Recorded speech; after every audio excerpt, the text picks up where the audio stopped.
12, 13 through 21, the parable of the rich fool. Someone in the crowd said to him, "Teacher, tell my brother to divide the inheritance with me." Jesus replied, "Man, who appointed me a judge or an arbiter between you two?" Then he said to them, "Watch out! Be on your guard against all kinds of greed. Life does not consist in abundance of possessions." And he told them this parable. The ground of a certain rich man yielded an abundant harvest. He thought to himself, "What shall I do? I have no place to store my crops." Then he said, "This is what I'll do. I will tear down my barns and build bigger ones, and there I will store my surplus grain. And I'll say to myself, you have plenty of grain laid up for many years. Take life easy, eat, drink, and be merry." But God said to him, "You fool, this very night your life will be demanded from you. Then who will get what you have prepared for yourself? This is how it will be with whoever stores up things for themselves, but is not rich toward God."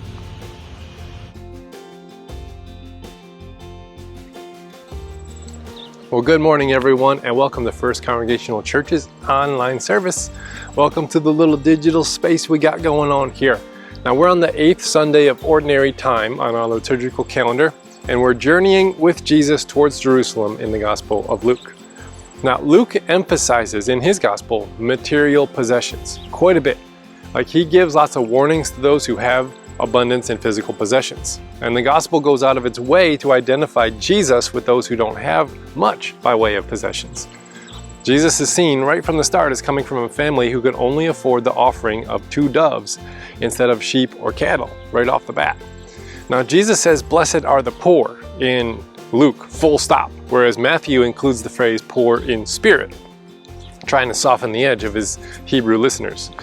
Luke refuses to do that, and today we look at a parable right in this vein. It's called The Rich Fool, and this is the real final Sunday of Won't You Be My Neighbor. I thought it was last week, but there was another Sunday in the month, the 31st, threw me off. Here we are, last Sunday of Won't You Be My Neighbor, I promise. Now today we have the punchline and then the parable that illustrates the point. In today's passage, someone in the crowd asked Jesus to make his brother divide up the family estate with him.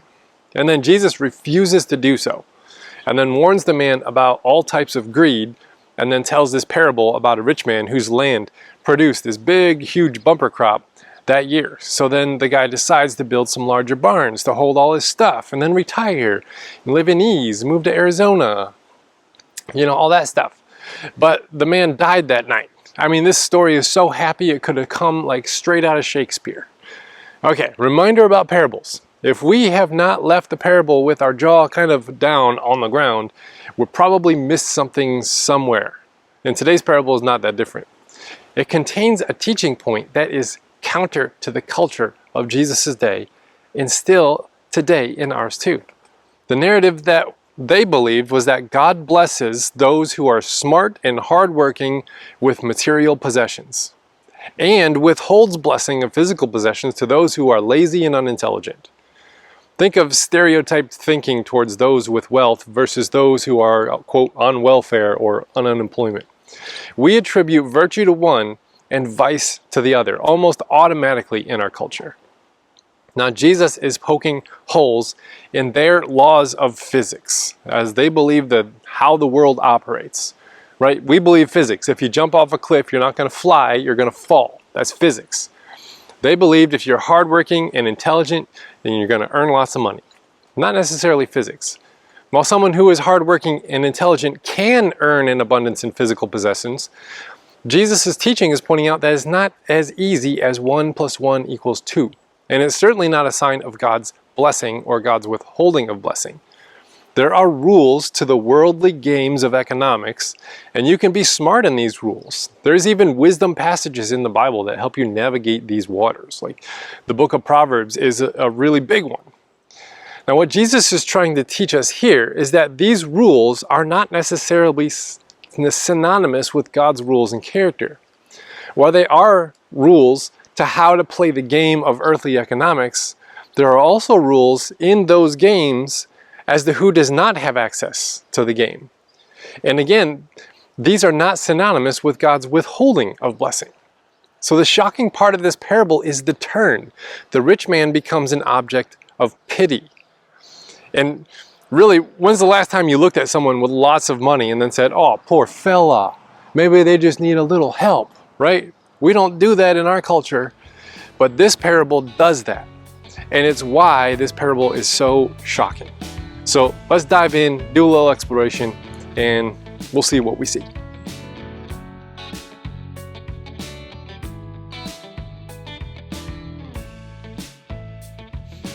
All right, siblings gonna fight, right? And we have front row seats to some sibling rivalry in this passage. It's crazy that some guy complains to Jesus during a sermon, and we know about it like 2,000 years later. Hey, my brother won't, let me have my fair share of the estate. It just sounds crazy. And now here we are, 2,000 years later, we're reading about some guy who complained to Jesus in the middle of his sermon.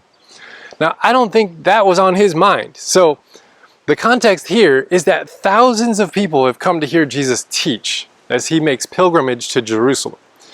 And Jesus has privately warned the disciples about the Pharisees' hypocrisy, and then starts to prepare them for the book of Acts moments where they're going to, living on the go and forming communities around Jesus' way of living and questioning many in authority, and are going to be brought into courts to talk about that.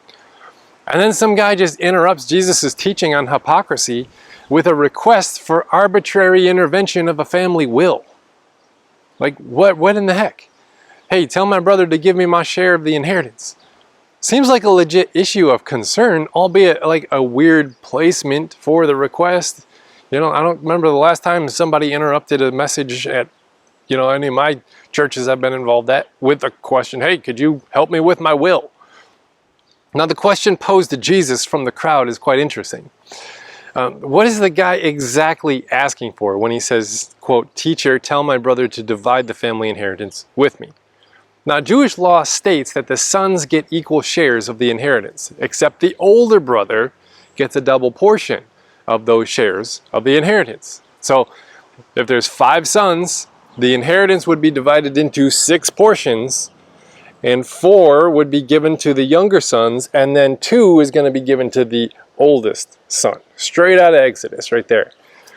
But this guy is crying out, unfair. Tell my brother to divide up equally the inheritance with me. So instead of dividing the inheritance into 3 sections, giving him 1 and his older brother take the 2, he's asking for the inheritance to be evenly divided into 2 and then given to both of them. Now, I'm not opposed at this point. That sounds pretty fair to me. And Jesus just then says, not my job, bro. That's straight out of the Greek, by the way. And then he goes for the root of the guy's problem. He says, beware. But I don't really like that word in a religious context because of what we have done with it. The word actually translates better as wake up, y'all. Be on the guard against the real problem. All kinds of greed. So beware to wake up is definitely a lot better. The definition of the word greed is an unquenchable desire to have more.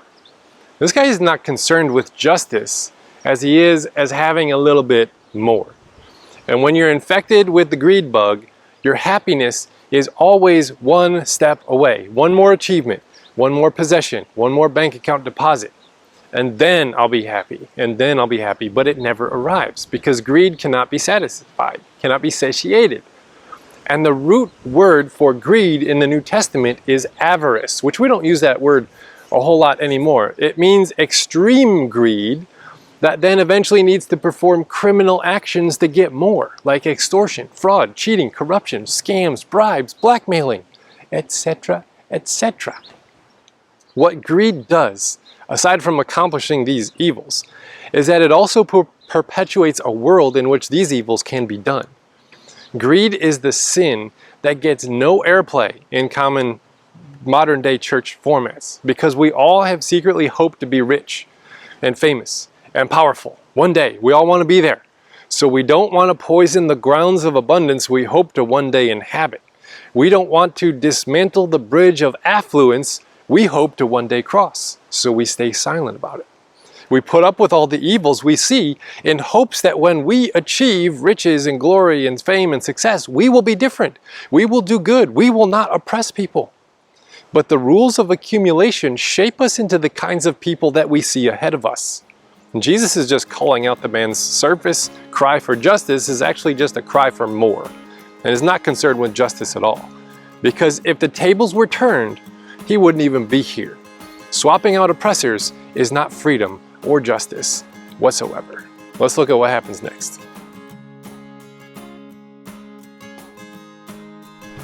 We tend to think that the man's grain in this parable is like our money. He planted, got a bumper crop, and has a surplus. Like someone who plays the stock market, and then the stocks soar, and he cashes out, and then lives off the dividends. But we live in a capitalist society, post-industrial revolution, 2,000 years in the future. And this parable is not from our day and age. So these correlations don't work. Something else is going on, and the clues lie in their farming culture. Now we exchange our time for currency, which we then exchange for goods to live by at stores. You have a job, you get paid, and you go to the grocery store for the week's food supply. They, however, farm the land for most of their food. So having land to farm was essential to the human dignity of being able to provide for your community. Now, within their Jewish law was an economic reset button called the Jubilee. And every 49 years, all debts were forgiven, all land was returned to families who prior owned them in the family lines. It was designed to ensure that no one accumulates too much and that all would have access to the ability to care for their own communities. But they never observed this law. And at the end of 49 years, those who found themselves on the top of the world economic game didn't want to give it back. So the land was not returned back to the people. And then there arose a class system of landowners and tenants. Those who owned the land, and then they would hire the former owners of the land to work it for them. And then the owners kept the profits and paid for the labor. Now by modern standards, that's how the game kind of still works. Now the rich man in this story has a large plot of land. The Greek word that is used for land here is kora, which means a large rural plot of land in between cities. So he is of the rich class of landowners. This means two things. First, culturally, the man is seen as blessed, smart, hardworking, virtuous, and wise. He was able to manage all of his resources well and is now benefiting from all of his hard work.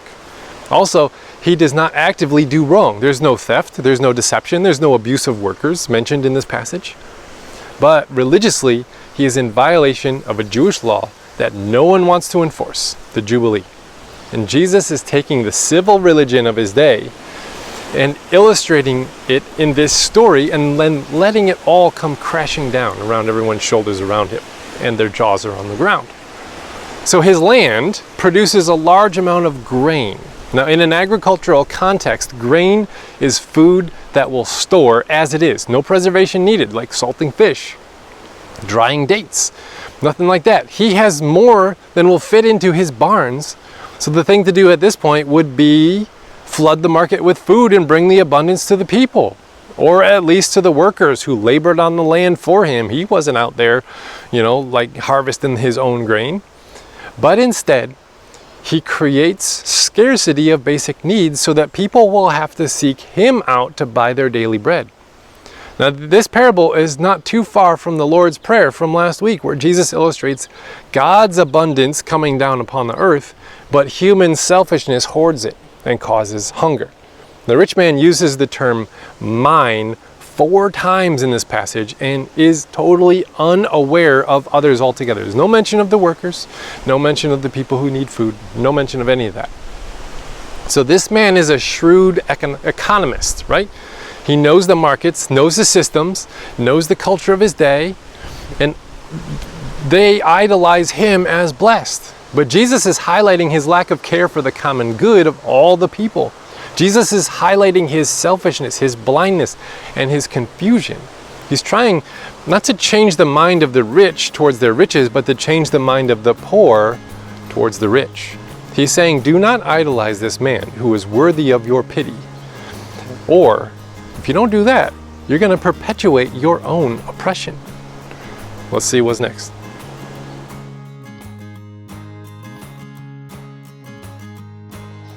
Now, I do a lot of funerals, and I hear a lot of cliche phrases like, you can't take it all with you, and money can't buy you happiness, right? These phrases are correct to a point.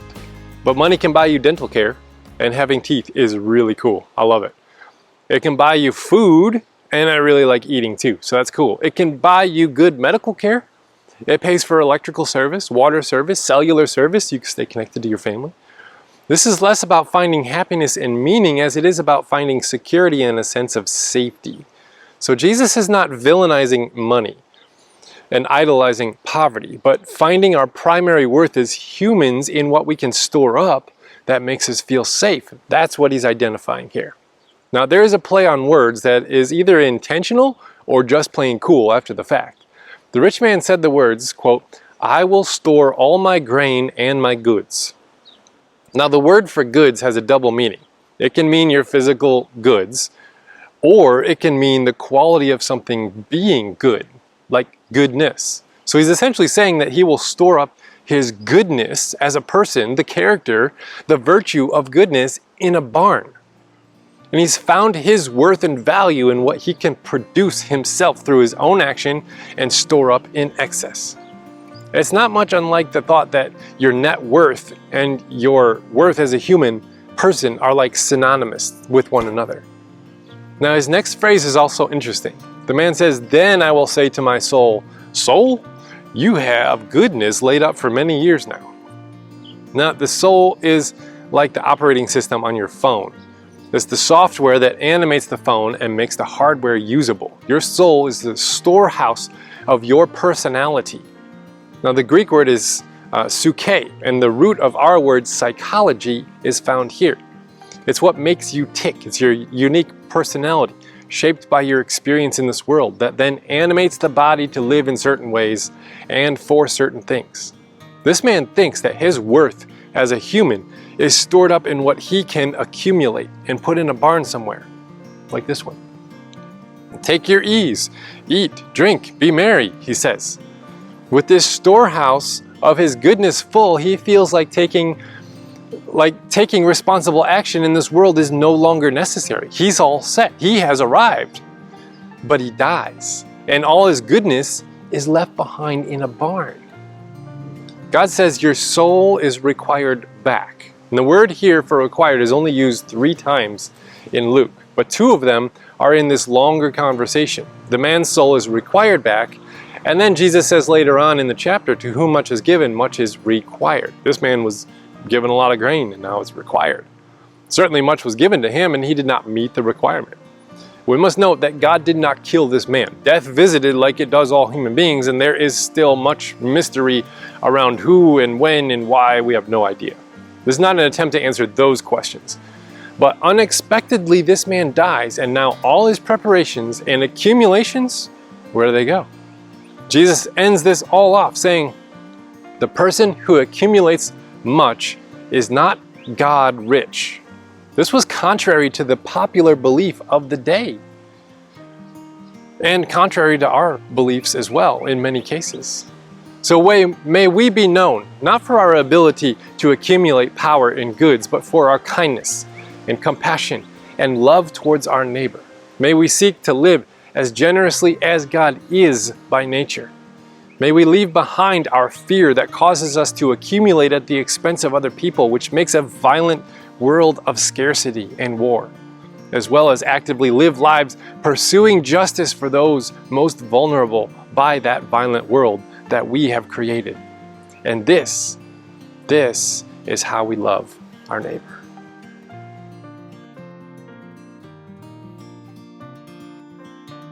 Mercy and Truth, a response to Psalm 85. His peace refreshes like a holy well.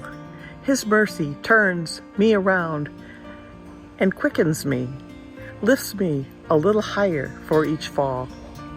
And now within this psalm, he summons me to hear a truth my nation has ignored, a truth forgotten in captivity. So open me afresh to hear his word. Mercy and truth are met together. Peace and righteousness have kissed each other. Lord, how is it we have sundered them, "Can peace be founded where there is no righteousness?" Some speak the truth, but speak it without grace, and calling others out are merciless. Lord, join together all that we have sundered, that we may flourish in your tenderness. By Malcolm Guite.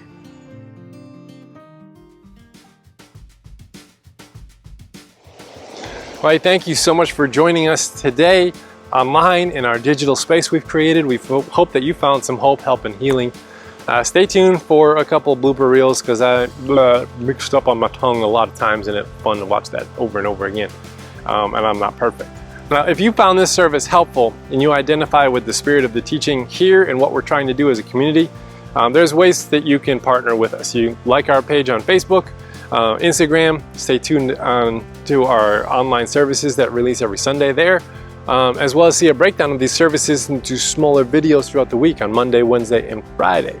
You can also subscribe on YouTube if you want to follow us there and see like early releases of the videos. And you can leave any comments below in these posts. It helps others find us by triggering all of those unseen internet algorithms.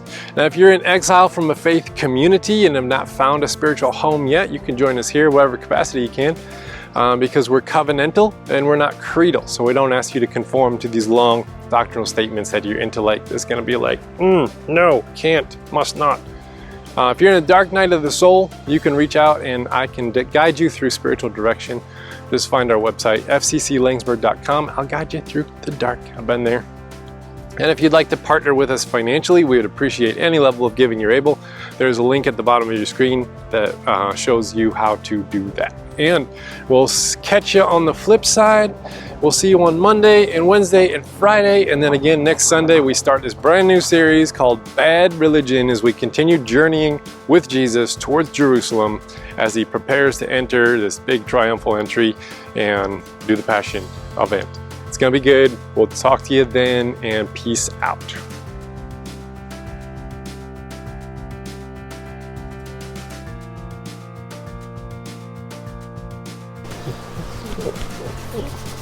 Gotta get the blood moving in my brain.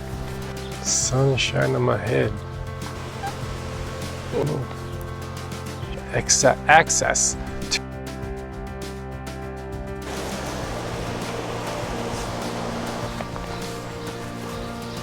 So I'm crawling on my leg. Hi, puppy. Stretch. Man, that was tiring.